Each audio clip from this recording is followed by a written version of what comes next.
You know, most people hear the word Hantavirus and they immediately think that's something exotic. That's something that happens in a rainforest somewhere far away from me. That's not my problem.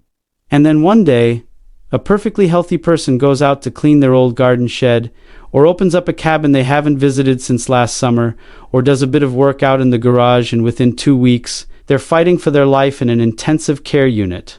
And the doctors are saying, "We think this might be hantavirus." That moment, that complete shock, is exactly why we're having this conversation today. I'm Dr. Andrew Collins, and if you've been on this channel for any length of time, you know that I don't believe in talking around things. I believe in sitting you down, looking you straight in the eye, and giving you the honest, clear, complete picture. Because here's what I've learned after years of practice. The diseases that hurt people the most are not always the ones that get the most attention. Sometimes the quiet ones, the ones people dismiss because they seem rare or distant, those are the ones that catch you completely off guard. Hantavirus pulmonary syndrome is one of those diseases. And today, we are going to break it down completely. What it is, where it comes from, what it does to your body, how to recognize it before it becomes critical, and most importantly, how you protect yourself and your family. We are going to go through all of it, step by step, in plain language that anyone can understand. So let's start at the very beginning. Hantavirus is not a single virus. It's actually a whole family of viruses. These viruses can cause serious illnesses and even death, and they are spread mainly by rodents. Now, when I say rodents, I don't just mean rats in a dirty alley somewhere. I mean the mice and rats that very commonly find their way into rural homes, farm buildings, storage sheds, old cabins, and even suburban garages during certain times of year. These are animals that most of us have encountered at some point in our lives, and that's exactly what makes this virus relevant to you. CDC Hantavirus pulmonary syndrome, which doctors often abbreviate as HPS, is a rare but severe pulmonary disease. It is characterized by pulmonary edema, which means fluid building up in the lungs, along with hypoxia, dangerously low oxygen levels, and hypotension, which means critically low blood pressure. When you hear those three things together, you understand very quickly that this is not a mild illness. This is a medical emergency. NCBI. Now, here is the part that I really want you to absorb. HPS presents with fevers, muscle aches, and severe respiratory compromise, and it carries up to a 40% mortality rate. 40%? That means nearly 4 out of every 10 people who develop the full respiratory illness from this virus do not survive it. That is an extraordinarily high number. That is not a statistic you gloss over. NCBI, and yet, and this is the part that frustrates me as a physician, most people walking around today have never had a single conversation about this disease. They've never been told what to watch for. They've never been warned about the specific situations that put them at risk. They've never been given the simple, practical steps that could literally save their life. That changes right now. Between 1993 and 2022, there were 864 reported cases in the United States alone. Now I know some of you hear that number and think that's not very many, but I want you to think about this differently. This is not a disease where you catch it and feel under the weather for a few days. This is a disease where a significant portion of the people who catch it die. So even a relatively small number of cases represents a devastating amount of loss and a devastating amount of preventable suffering. Cleveland Clinic, and the cases are not evenly spread across the population. Certain people, in certain places, doing certain activities are at dramatically higher risk than others. And when you understand that, when you understand who is truly at risk and why the prevention becomes not just possible, but straightforward. So let me tell you where this virus actually comes from and how it makes the jump from a rodent to a human being, because that journey is the key to understanding everything else. The hantavirus pulmonary syndrome is predominantly caused by the Cinnabar virus, primarily carried by deer mice in the southwest United States. In other regions, such as the Northeast, hantavirus infections have been linked to the white-footed mouse, while in the Southeast, the cotton rat may carry a strain of the virus. So depending on where you live, the specific rodent carrying the virus might be different, but the danger is the same. In South America, the Andes virus is spread by the long-tailed pygmy rice rat, and uniquely, this strain can pass from a person with symptoms to other people. Close contacts, such as family members, are at the highest risk for person-to-person spread. This is a critically important point that we will come back to later in this series, because it changes the conversation about isolation, about family safety, and about what healthcare workers need to be aware of when treating patients. Mayo Clinic, but the most common route of infection, the one that accounts for the vast majority of cases, is not person to person. It is something much simpler, and in some ways, much more insidious. Infection is usually caused by inhaling airborne rodent urine, droppings, or saliva that contain hantavirus particles. Mayo Clinic, let that sit for a moment. You don't have to touch the mouse. You don't have to be bitten. You simply have to breathe in air that has been contaminated by what the rodent left behind. And in an enclosed space, a shed, a cabin, an attic, a basement, that contamination can linger for a significant amount of time. The virus persists on surfaces and in droppings and nests for hours to days after rodents have vacated the area. Care must be taken during cleaning, as sweeping and dusting can aerosolize infectious particles, increasing the risk of inhalation. NETC, this is where so many people unknowingly expose themselves. They see mouse droppings. They grab a broom or a dustpan. They start sweeping. And in doing so, they send microscopic virus-laden particles straight into the air and straight into their lungs. We are going to talk about the right way to handle that situation. But first, in part 2, we are going to walk through exactly what happens inside your body once that virus enters your system, because understanding the disease process is what helps you recognize it early, and early recognition is everything with HPS. You now understand what hantavirus is, where it lives, and how it gets from a rodent into a human being. And I want to pick up exactly where we left off, because now we need to talk about what happens after that virus enters your body. Because this is where the story gets both fascinating and deeply sobering. Understanding how this disease moves through your system is not just academically Mike knowledge. It is genuinely life-saving information, because the window between this could be treated and this is now critical is narrow. And the people who survive HPS, the ones who walk out of that hospital, are almost always the ones who recognize something was wrong early enough to get help. So let's walk through this carefully. Symptoms of hantavirus typically develop 1 to 8 weeks after exposure to rodents or rodent droppings.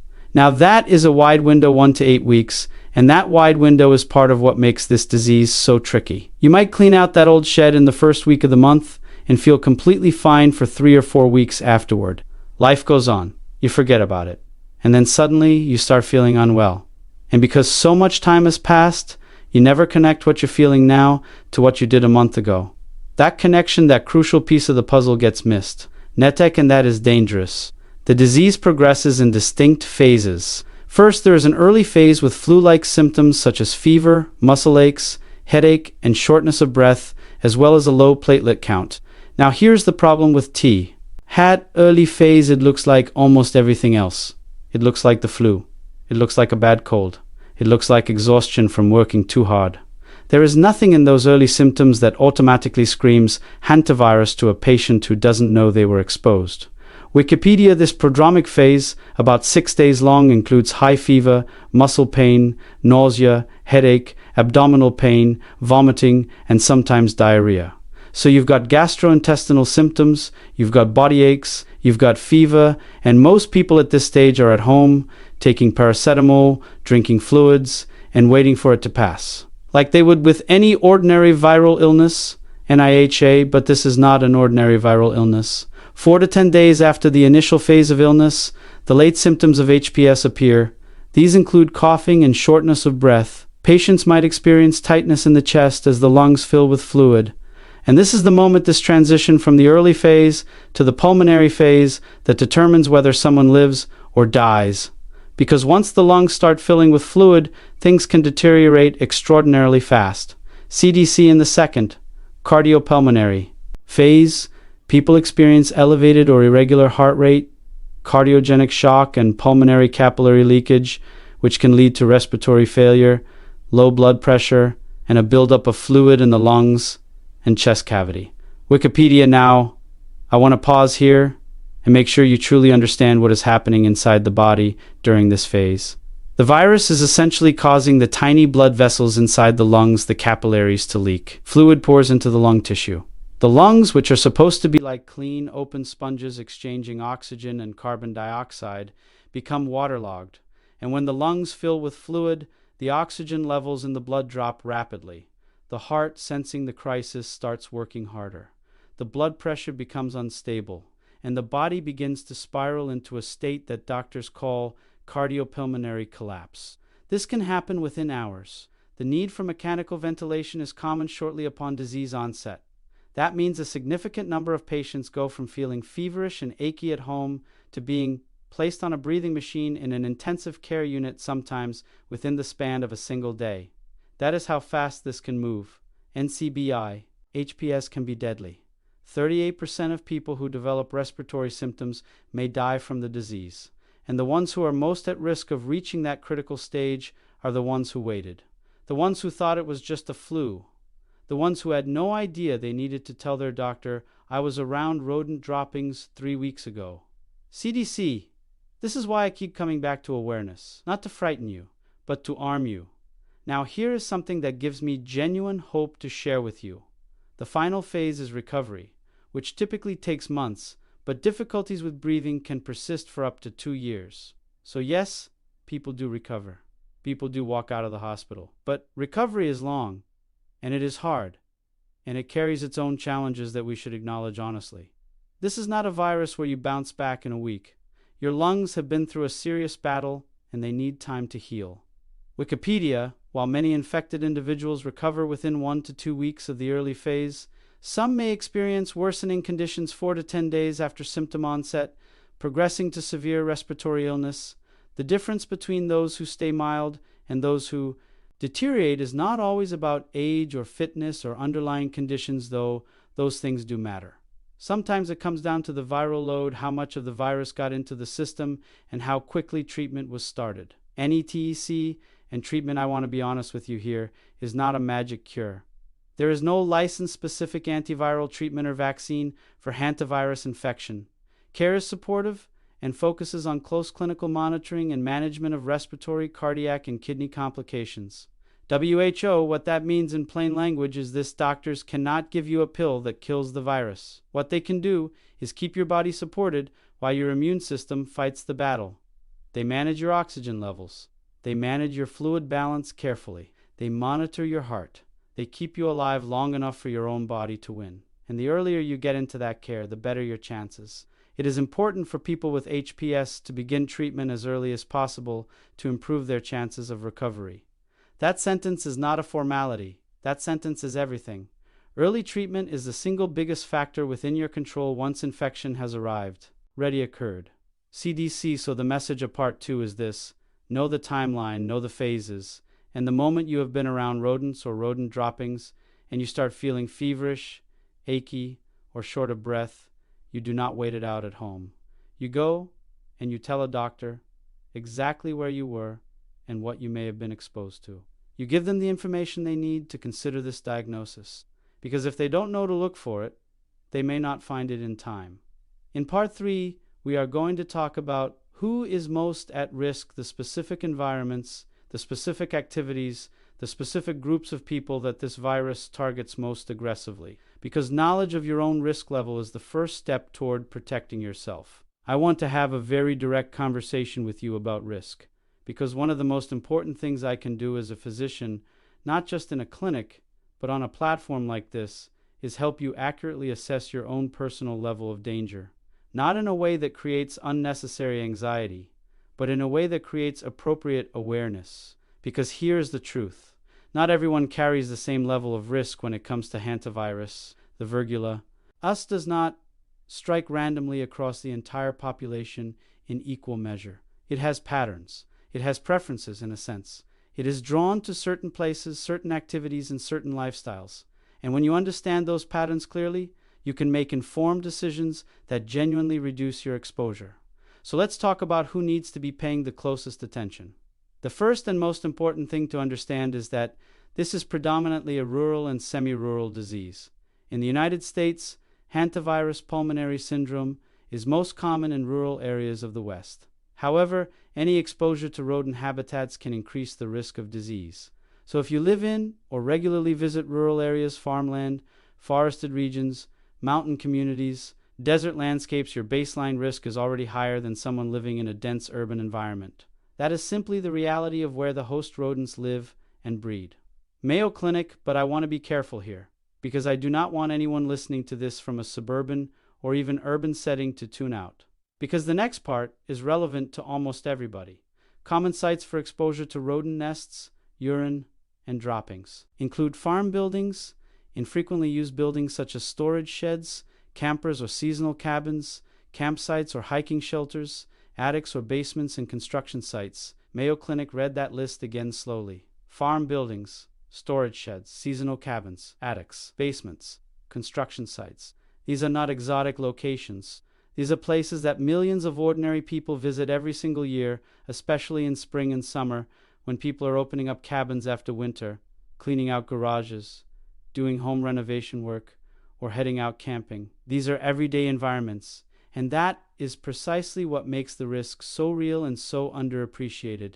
Think about the person who spends 9 months of the year in the city and then drives up to the family cabin in May. The cabin has been closed all winter. Rodents may have moved in, nested, left droppings, urinated on surfaces, and then left. The person walks in, throws open the windows, and starts sweeping out the dust and debris. And in that single afternoon of well-intentioned cleaning, they inhale enough contaminated particles to begin an infection that will show up 3 weeks later as what appears to be a bad flu. That scenario is not hypothetical. That scenario has played out hundreds of times in documented cases. Now, let's talk about occupational risk, because certain professions carry a significantly elevated level of exposure. People at high risk of infection include pest exterminators and people who work in agriculture, forestry, and animal husbandry. If your work brings you regularly into contact with rodent habitats, grain storage, animal enclosures, forested work sites, rural construction, then you are in a higher risk category, and the protective measures we are going to discuss in Part 4 are not optional suggestions for you. They are essential habits. Wikipedia, and there's another group I want to speak to directly, and that is men over 50. Now, I know this channel speaks a great deal about men's health after 50, and there is a very specific reason I want to address this age group here. As men get older, several things happen simultaneously that can elevate the risk profile when it comes to a disease like HPs. First, men in this age group are often the ones doing the physical work around the property. They are the ones going into the shed, clearing out the garage, doing the maintenance on the cabin, working in the garden, fixing the barn roof. They are physically active in environments where rodent exposure is most likely to occur. Second, men over 50 are statistically less likely to seek medical attention early when they feel unwell. There is a cultural tendency, and I see this constantly in practice, to push through, to assume it is tiredness, to assume it is just a bug that will pass, to wait another day and then another day. And with hantavirus, that waiting can be catastrophic. Because remember what we discussed in Part 2, the transition from the early flu-like phase to the severe pulmonary phase can happen within days. There is not a long, generous window of time to make up your mind about whether to see a doctor. Third, men over 50 may have underlying conditions, cardiovascular issues, reduced lung capacity, compromised immune function that make the body less equipped to handle the severe cardiopulmonary stress that HPS creates. The virus is dangerous for anyone, but for someone whose heart and lungs are already carrying additional burden, the stakes are even higher. I say all of this not to single out any group unfairly, but because targeted awareness saves lives. If you are a man in your 50s, 60s, or beyond, and you are someone who works with your hands around the property, who goes hunting or camping, who maintains a rural home or farm, please take this information seriously, not with fear, with respect for the risk. Now, there is one more dimension of risk I want to address before we move on, and that is the timing factor. Exposure often occurs during activities such as opening or cleaning areas with rodent droppings, through contact with contaminated food, or by being bitten by an infected animal. But beyond the activity itself, the season matters enormously. Rodent populations fluctuate throughout the year, and they tend to peak in spring and early summer. That is also the exact time when people are most likely to be opening up seasonal spaces, doing outdoor work, and spending time in rural environments. The peak human activity and the peak rodent population overlap, and that overlap is when case numbers rise. NETC, so spring cleaning is not just a domestic phrase. In the context of hantavirus, spring cleaning in the wrong environment, done the wrong way, without the right precautions, is genuinely one of the highest risk activities a person can undertake. And yet it is done every year by millions of people with zero awareness of that risk. That changes today. We are going to get into the practical side of this, the concrete, specific, actionable steps you can take to dramatically reduce your risk. Not vague advice, not be careful around mice. Real, detailed, evidence-based guidance on how to protect yourself, your family, and your home. I genuinely look forward to the most in any conversation about a serious disease, because this is where we stop talking about what can go wrong and start talking about what you can actually do. Prevention is power. And with hantavirus, prevention is not complicated. It does not require expensive equipment or specialist training. It requires knowledge, attention, and the discipline to follow through. Let's get into it. The single most important principle in preventing hantavirus exposure is this: never disturb rodent droppings, nests, or contaminated surfaces without proper protection. Care must be taken during cleaning, as sweeping and dusting can aerosolize infectious particles, increasing the risk of inhalation.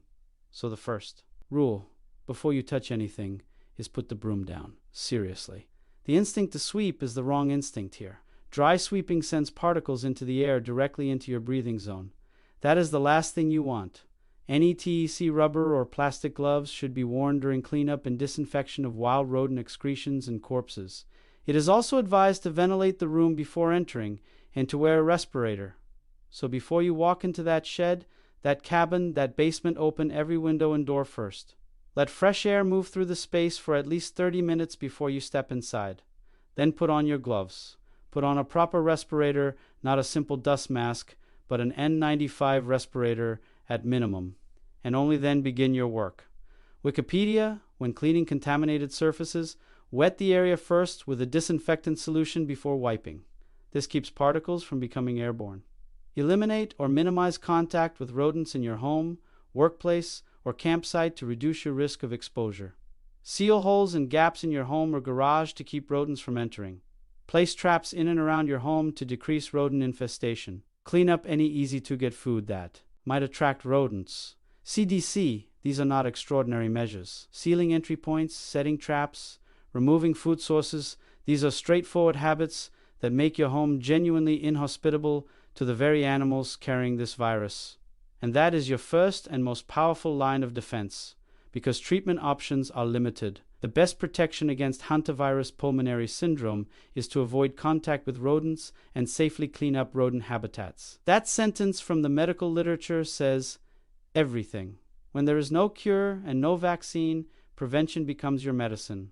It becomes the most important clinical intervention available to you. Mayo Clinic: for those who camp or hike, regularly air out tents before use. Never sleep directly on the ground in areas with visible rodent activity, and store all food in sealed containers. Common exposure sites include campsites and hiking shelters, so awareness in outdoor settings is just as important as awareness at home. Mayo Clinic: and finally know when to act.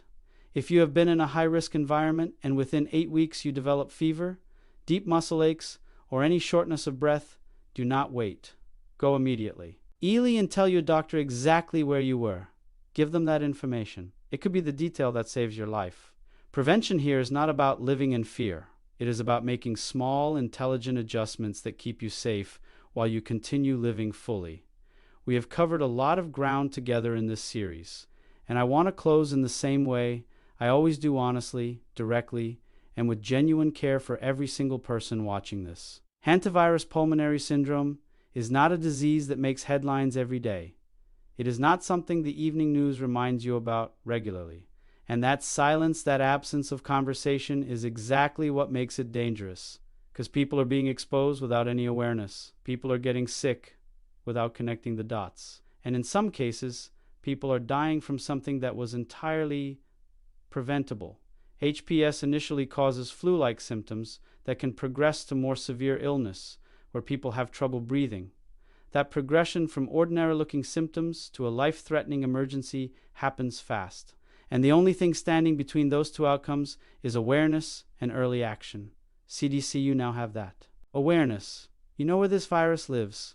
You know how it enters the body. You know the phases it moves through. You know who carries the highest risk. And you know the specific practical steps that can protect you and everyone you love.